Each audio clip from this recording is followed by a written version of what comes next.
నమస్కారం. నా పేరు శ్రీరామ్ శర్మ.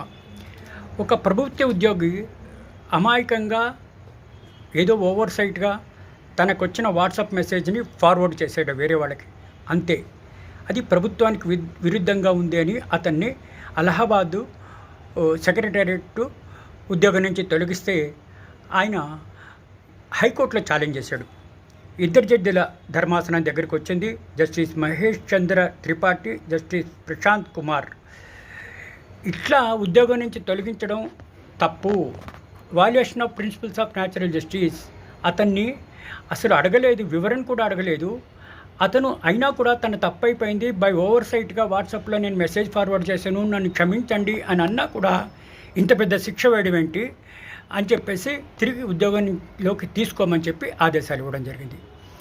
అసలు దీని ద్వారా మనకి తెలిసేదంటే ఎవరైనా వాట్సాప్ మెసేజ్లు వస్తే అది తెలియకుండా అక్కడికక్కడ మీరు వదిలేయాలి, కానీ వేరే వాళ్ళకి ఫార్వర్డ్ చేస్తే పర్యవసనాలు ఇదే విధంగా ఉంటాయి, చిక్కులు ఇరుక్కుంటారు అని చెప్పడానికి ఇది చక్కటి ఉదాహరణ. Thank you.